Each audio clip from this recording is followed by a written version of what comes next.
My name is Alyssa Bennett, and I thought we were unbreakable.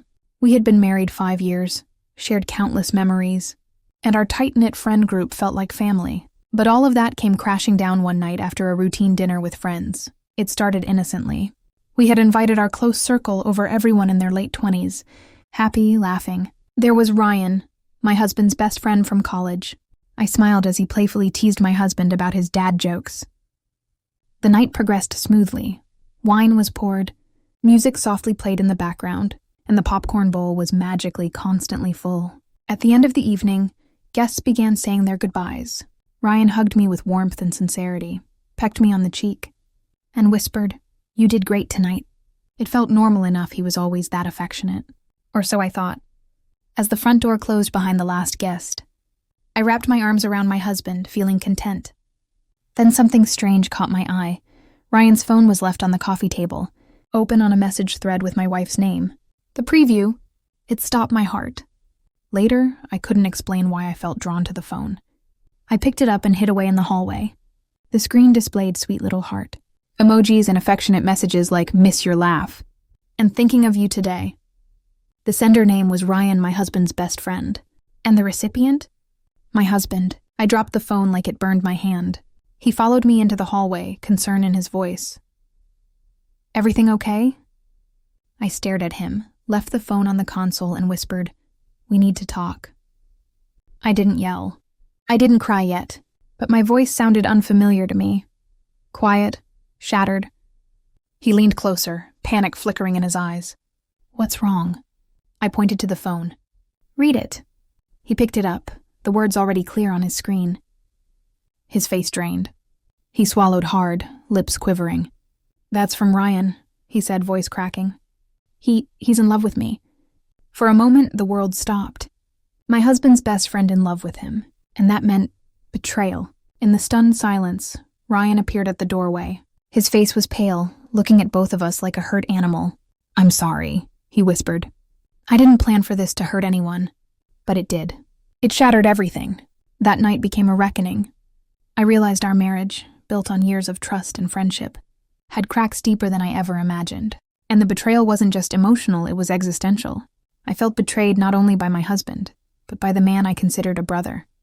As tears welled up, I asked the question that would define the next months of our lives. How could you not tell me? My husband just stood there, frozen, eyes locked on the screen, fingers trembling around the edges of Ryan's phone. The silence between us grew thick, an unbearable void that felt louder than any screaming match we could have had, and still, he didn't say a word. I asked again, softer this time. "How long?" He blinked, still not meeting my eyes. "It's that complicated." I almost laughed. Complicated. The word felt like a slap. "Try me." And finally, his shoulders dropped. Ryan confessed to me a few months ago, said he'd been in love with me since college. I didn't know how to respond. I thought ignoring it would make it go away. "You didn't shut it down?" He looked at me then, eyes glassy. "I didn't encourage it either, I swear. I just froze. I didn't want to ruin the friendship. I felt a wave of nausea. So you let him fall deeper while keeping me in the dark?" He opened his mouth and shut it again. I didn't need him to answer. The truth was already there, raw and ugly between us. That night I slept in the guest room. Not out of rage, but out of sheer emotional exhaustion. Lying on that stiff mattress, I stared at the ceiling for hours, trying to replay every moment that could have hinted at this, at any of it. I thought about the subtle glances between them. The inside jokes. How Ryan always insisted on sitting next to my husband during game nights. How he never quite dated anyone seriously, yet was always too busy to meet someone new. I thought I had imagined those things. I had trusted them both. The next morning, the house was eerily quiet. My husband knocked on the door around 7 a.m. "Can we talk?" I opened the door but didn't step aside. "Talk." He sighed. "I know this is hard, but I haven't cheated on you. Not physically. I still love you. I just didn't know how to handle what Ryan said." I folded my arms. "And emotionally? You still think it's not betrayal?"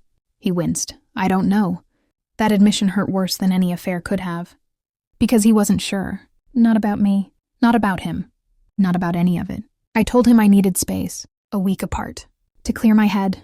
He agreed, almost relieved. I packed a bag and left that afternoon. Not to a hotel, not to a friend's house, but to my parents' old lake cabin. The same place where we had spent our honeymoon. Now it would become my refuge. I didn't tell anyone, not even my sister, where I went. I wanted solitude. Silence. But when I turned my phone back on after the first day, I had 10 missed calls from Ryan. 10. And one text that stopped me cold. Please don't hate him. This is all my fault. I stared at the screen, heart racing.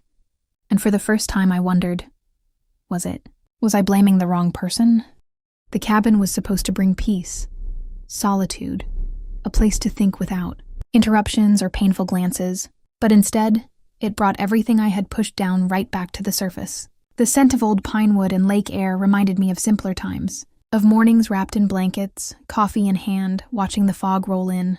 That was our honeymoon.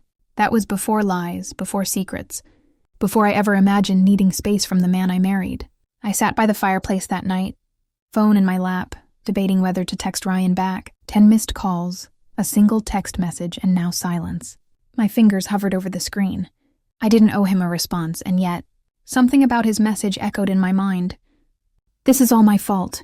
Eventually, curiosity won. I typed 3 words. Why say that? He replied instantly. Because I told him I loved him. I pushed it.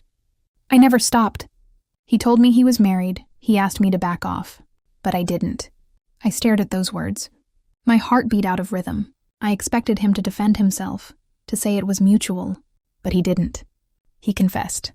So why now, I asked. His answer was longer this time. Because he's been pulling away. He won't talk to me anymore. I thought you had found out. I thought it was over. And when I realized I'd ruined everything, I panicked. I sat in silence watching the fire dance. Ryan's words were honest, maybe too honest. But they didn't absolve my husband. He still chose to hide it, to let me go on thinking everything was fine, while his heart twisted in guilt and confusion. The next morning, I walked down to the lake dock. The water was still, mirroring the gray clouds above. I thought of my wedding vows, of all the times I had forgiven small things, forgotten anniversaries, missed dinners, late nights at the office. But this wasn't forgettable. This was a fracture in the foundation. My phone buzzed again. Not Ryan this time. It was my sister Lauren. Hey, just checking in. You kinda dropped off the grid. Everything okay? I stared at the message. No, nothing was okay, but typing that felt too raw. I called her instead. When she picked up, I broke down. And Lauren? She didn't tell me to forgive him. She didn't tell me I was overreacting. She just listened. And then she said the one thing I hadn't let myself believe. You deserve to be someone's first choice, not their confusion. That line stayed with me all day. When the sun began to set over the lake, I made a decision. I would go home. I would talk to my husband one last time, not to reconcile, but to make my expectations clear. And if he couldn't meet them, then I'd walk away. Because sometimes the bravest thing a woman can do is choose herself. The drive back home felt longer than I remembered. Each mile felt like a countdown to a conversation I was terrified to have. My hands gripped the steering wheel tighter with each. Thought that surfaced, what if he lied again? What if he spun the story? What if he cried, begged? And worst of all, what if he did none of those things? What if he didn't care? When I walked through the door, the house was still. No footsteps, no music, no voice calling out, "Hey, you're back." Just the low hum of the refrigerator and the weight of everything unsaid. He was sitting in the living room, scrolling through his phone. He looked up, surprised, then stood. "Emma," he said cautiously, "I didn't think you'd come back this soon." I dropped my bag by the door and didn't respond. Not yet. "I've been worried," he added. "Have you?" I finally asked, walking past him into the kitchen. "Because it didn't look like that when you were texting Ryan." His expression changed instantly, like a mask being ripped away. The guilt rushed back into his eyes, but he said nothing. "I talked to him," I said, my voice shaking. "He told me everything. Not just the affair. The feelings. How he pursued you. How you told him you were married." I turned to face him. "But you didn't stop." He lowered his head. "I didn't want to lose you," he mumbled. "Then why didn't you choose me?" I snapped. There it was. The truth I'd been carrying around like a heavy suitcase. All my quiet suffering, all the overthinking, the self-blame, it came pouring out in one line. "I was weak," he said finally. I was confused. It was never supposed to happen. I tried to end it. "You didn't try hard enough." Silence hung between us like fog. I hated how he looked just as broken as I felt. A part of me still loved him, God. How cruel was that? To love someone who had gutted you? I want to fix this, he said, stepping closer. We can go to therapy, take time, whatever you need. I shook my head. I needed honesty. I needed loyalty. I needed to be enough. He opened his mouth but said nothing. I'm not making any decisions today, I continued. But I am staying with Lauren for a few days. I need space, and I need you to think about why you did what you did not, how to cover it up. Not how to make me forget, but why. As I turned to leave, he whispered, I'm sorry. I know, I replied. But some things break too deep to simply glue back together. And with that, I walked out again. Not to escape this time, but to reclaim my breath. Because healing doesn't begin with answers. It begins with the courage to walk away from what hurt you. Lauren welcomed me with a warm hug and no questions. That's the thing about best friends, they wait for you to speak. Not press you for words you're not ready to form.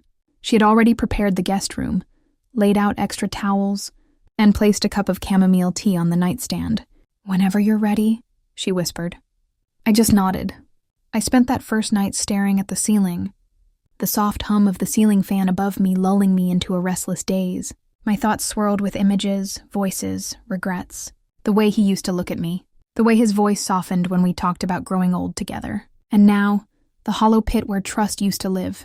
The next morning, I sat at Lauren's kitchen table, still in pajamas, clutching the mug of coffee she placed in my hands.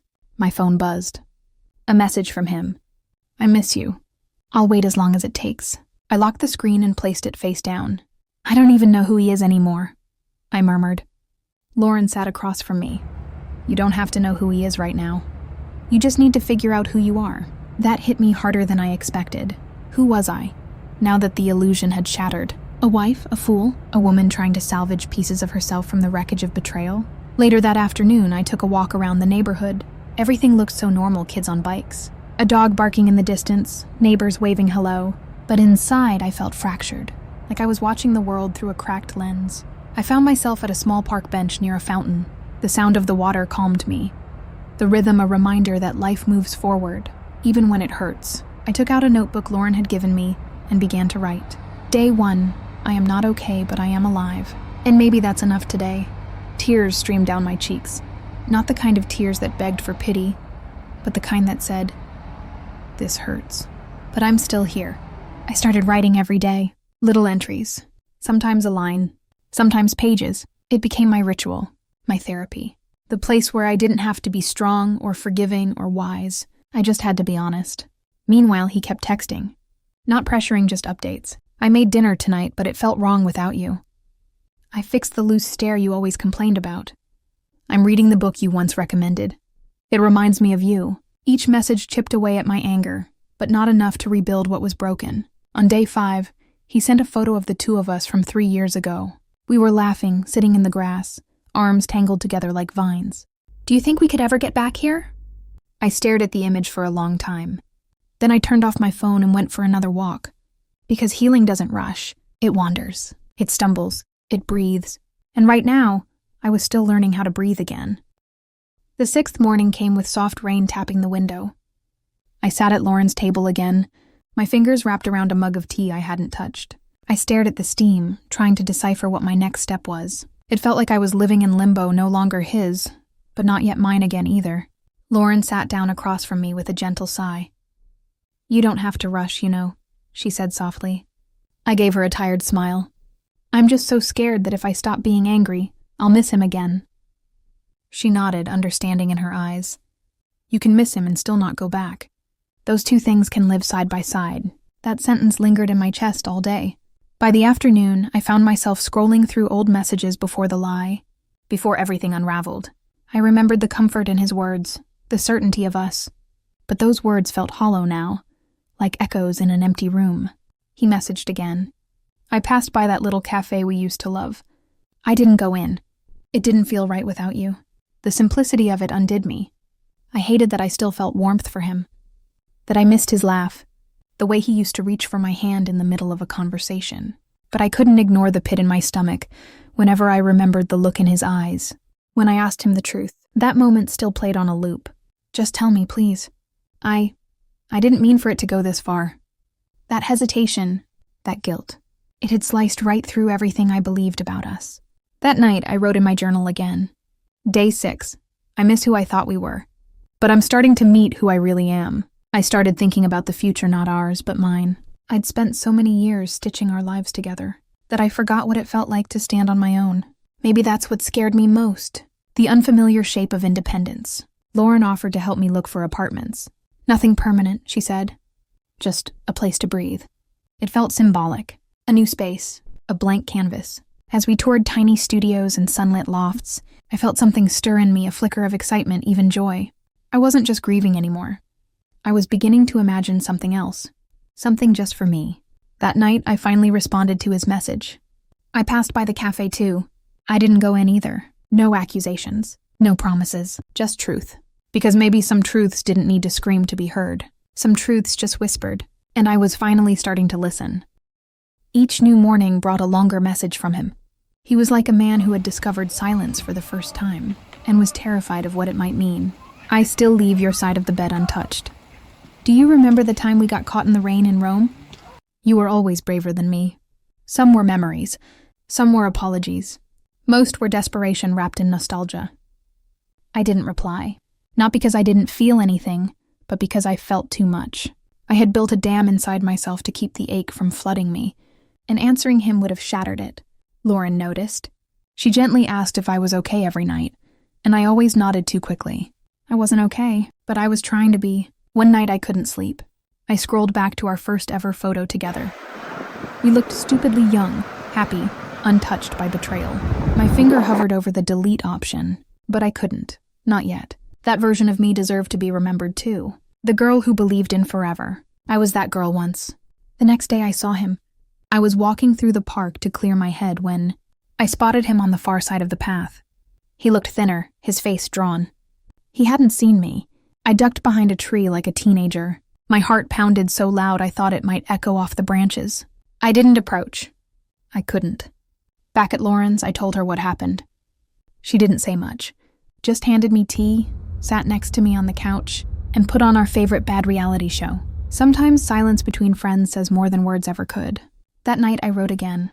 Day 7, I saw him today. I didn't break. I didn't run. I watched him from a distance. And for the first time, I didn't feel like I was unraveling. I just felt still. That word stayed with me, still. Stillness didn't mean numbness. It meant balance. I was starting to reclaim it moment by moment. Before I fell asleep, I opened his latest message. I'll wait as long as you need. Even if that means forever. I closed the phone and whispered to myself, don't wait. Not for me. Not anymore. Because I was learning that sometimes the bravest thing wasn't to fight for the old love. It was to choose a new kind of love. The one you give to yourself. The days were starting to blend together, but not in that gray, lifeless way they used to. There was color again, subtle at first. Like a sunrise peeking through fog, but it was there. I remember the exact moment it happened. Lauren and I were sitting on the balcony, mugs of coffee in hand, watching a squirrel attempt a very dramatic leap between two trees. It missed. It didn't fall, just flailed in midair and scrambled its way back like nothing had happened. I laughed. I don't mean a polite chuckle or a weary smile. I mean a real, belly-deep, uncontrollable laugh that startled even me. Lauren froze, then burst out laughing too. We couldn't stop. For a solid 5 minutes, we were just two women laughing at a squirrel who tried to fly. And after all the crying, the silence, the aching nights, it felt like a beginning. That same afternoon, I opened my laptop for the first time in weeks. I didn't open his emails. I didn't scroll through old photos. I opened a blank document. And I wrote, not to him.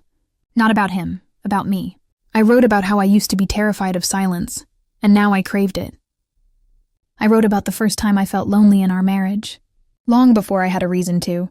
I wrote about the day I realized I had slowly, quietly disappeared into someone else's life plan, and as I wrote, it felt like I was building a bridge back to myself. That night, Lauren asked if I wanted to go out. Just the two of us. No big plans, just a local jazz bar with strong drinks and terrible lighting. I hesitated. Then I said yes. I put on my favorite red dress, the one I hadn't worn since before the truth shattered everything. I looked in the mirror and almost didn't recognize myself. Not because I looked different, but because I looked back. At the bar, someone flirted with me. I smiled and said thank you. That was all. Nothing more. But it felt like progress. For the first time in a long time, I didn't feel like someone's wife. I didn't feel like someone who had been betrayed. I just felt like me. That night, I wrote in my journal, Day 8, I laughed today. I danced a little. I remembered what it felt like to be alive without aching. I'm not healed, but I'm healing. And healing, I was starting to learn, wasn't linear. It was messy. It was beautiful. It was mine. That night, after the jazz bar and the red dress and the quiet walk home, I couldn't sleep. I lay there, staring at the ceiling, thinking of all the things I had never said. Not just to him, but to everyone. To myself. So, I got up, lit a candle by the window, and opened my journal. Instead of writing about my day, I began writing letters. Not the kind I'd send. Not the kind you stamp and fold. These were the kind you bury in your chest. The kind that claw at your ribs unless you set them free. The first letter was to him. Dear Michael, I loved you so fully that I forgot how to love myself. I poured everything into the idea of us, until there was nothing left for me. When you shattered our vows, I thought you shattered me. But here I am, not just surviving, becoming. So thank you for breaking what needed to be rebuilt. I didn't sign it. It didn't need a signature. It just needed to exist outside of me. The next letter was to my younger self. Dear me, you're not weak for staying too long. You were hopeful. You were kind. You wanted to believe love could fix things. That's not a flaw. But now you know that love isn't supposed to break you. It's supposed to hold you. Walk away sooner next time. Don't apologize for saving yourself. I cried writing that one. Then a letter to Lauren. Dear Lauren, you never said I told you so. You never made me feel stupid. You just handed me a cup of tea and sat beside me. That's what love looks like. Thank you for reminding me. Letter after letter, the words spilled out of me. Some were sharp. Some were soft. All of them were honest. I wrote one to his mother.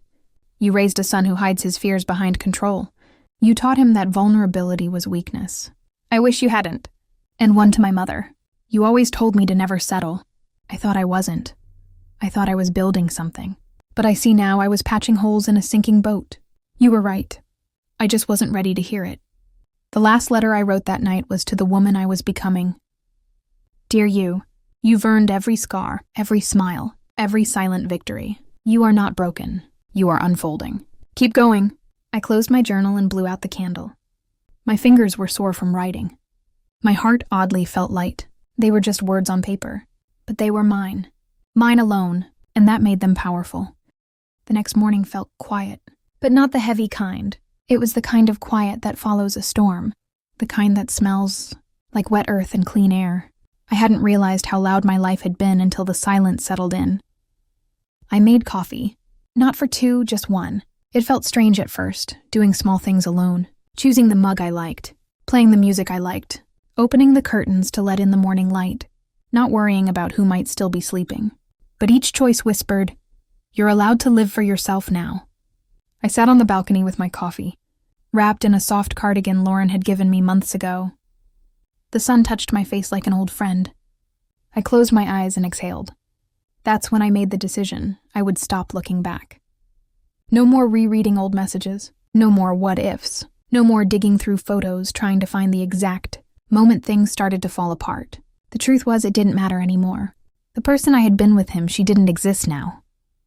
And the life I was building didn't have space for ghosts. I opened my laptop. For the first time in ages, I didn't Google how to fix a relationship or how to make someone love you again. Instead, I typed creative writing classes near me. A week later, I sat in a circle of strangers, pen in hand, nerves buzzing in my stomach. When it was my turn to read, my hands trembled. But I read anyway. It wasn't a story about him, or even about heartbreak. It was about a woman who lost herself in a forest and found a trail, back by following the sound of her own voice. After I finished, there was silence. Then applause. And a woman across from me, maybe in her 50s, smiled and said, "You have something real in there." I walked home that night feeling lighter than I had in months. I passed by the bookstore on the corner, the same one Michael and I used to go to. I almost turned my head away, but I didn't. I looked right at it, and then I walked past it. Just like that. No pain, just memory. Healing isn't loud. It doesn't announce itself. Sometimes it's just the absence of ache where pain used to be, and I was starting to feel that absence more and more. The first night I slept through without waking up in a panic felt unfamiliar. For months, I had grown used to jolting awake checking my phone, half expecting a message that never came. My heart used to race. wondering what I had done wrong, why he was distant, what I could do to fix it. But that night, for the first time, I didn't dream of him. I dreamt of waves, of a quiet beach, of sand beneath my feet and the kind of breeze that doesn't rush you. When I woke up, there was no pit in my stomach. Just calm. I stayed in bed for a while, letting the light trickle through the window. It felt like my body was finally catching up to the choice my heart had already made. That day, I decided to clean. Out the last corner of the apartment, I had been avoiding his side of the closet. It still smelled like his cologne. At first, my hands shook. A sweatshirt slid off the hanger and fell into my arms. It had once been my favorite to steal. I held it for a long time. Then I folded it, placed it in the donation bag, and moved on. Each piece I packed away felt like shedding a skin I no longer needed.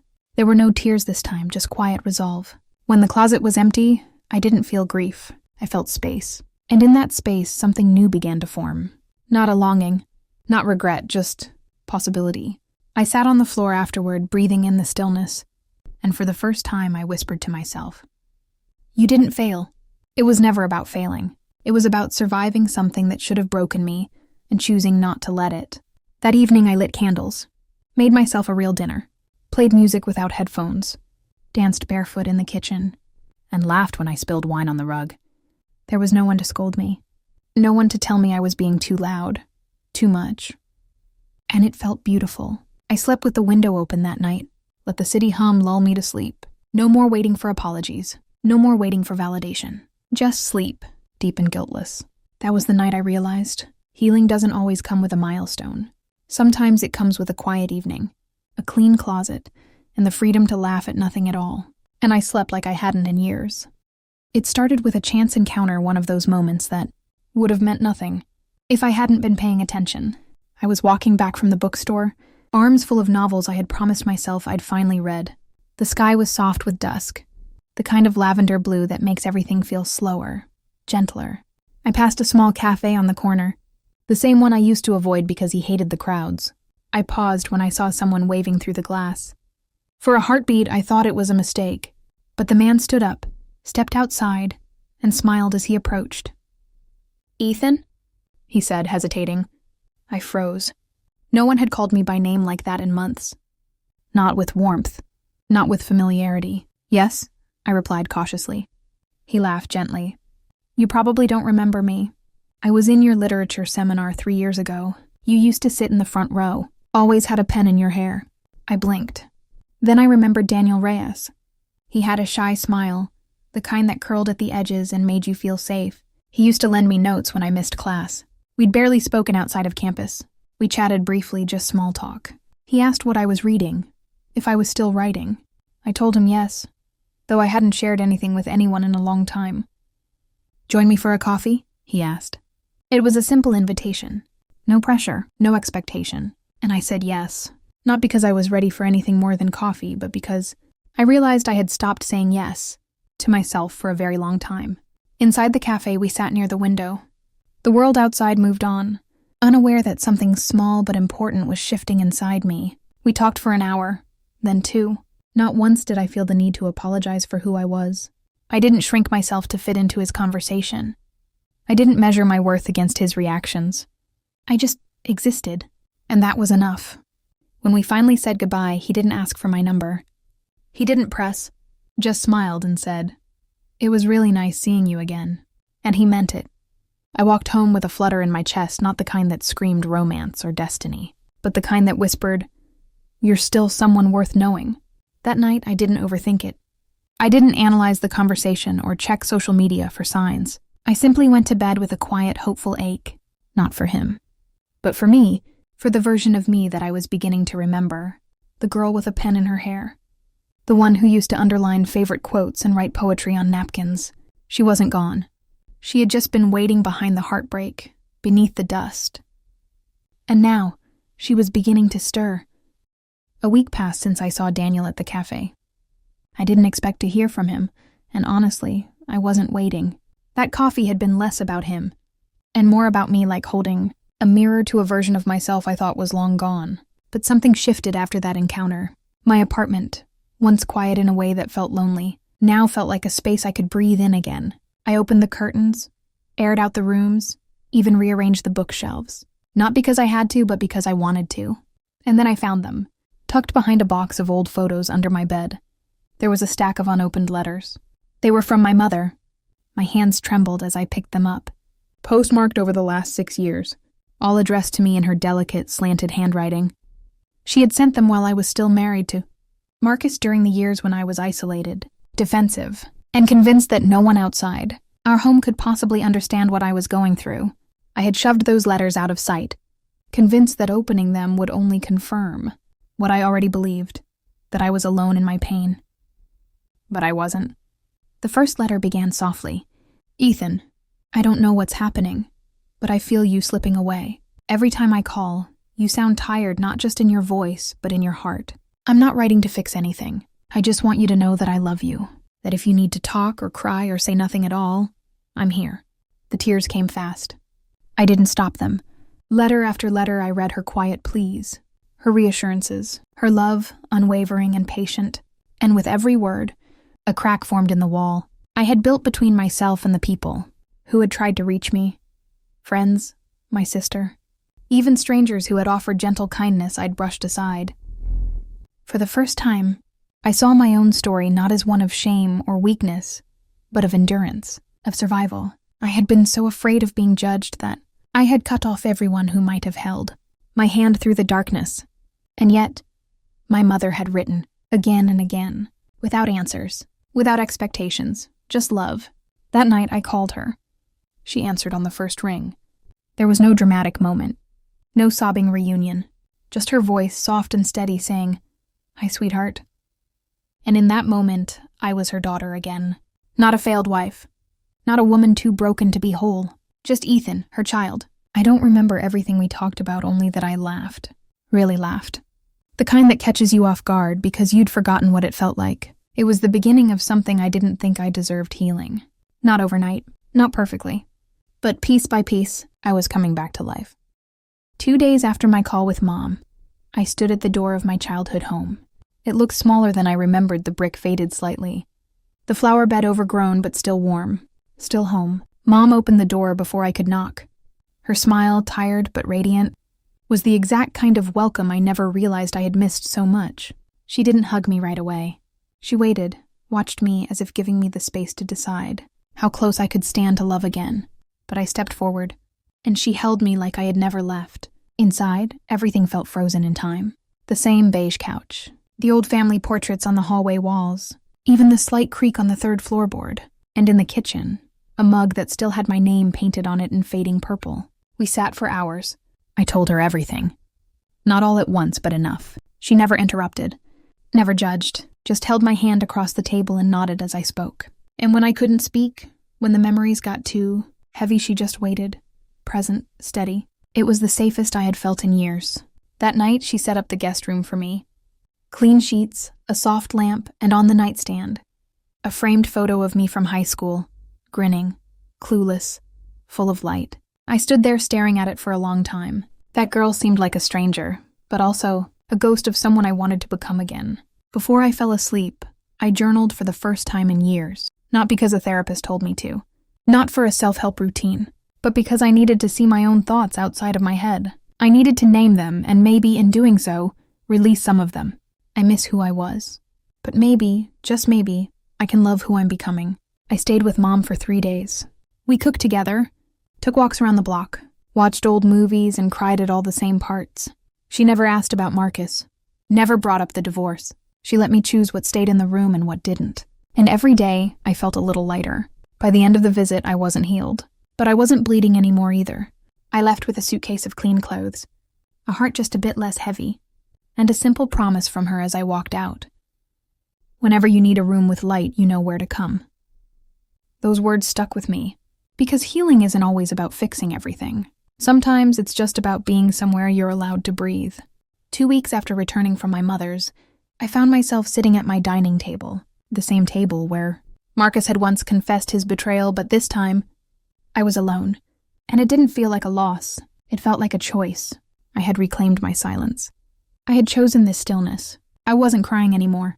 I wasn't angry either. Just still. And maybe in that stillness, I had found a version of peace. I spent those 2 weeks repainting the living room walls, one coat at a time. The dark grays became soft creams.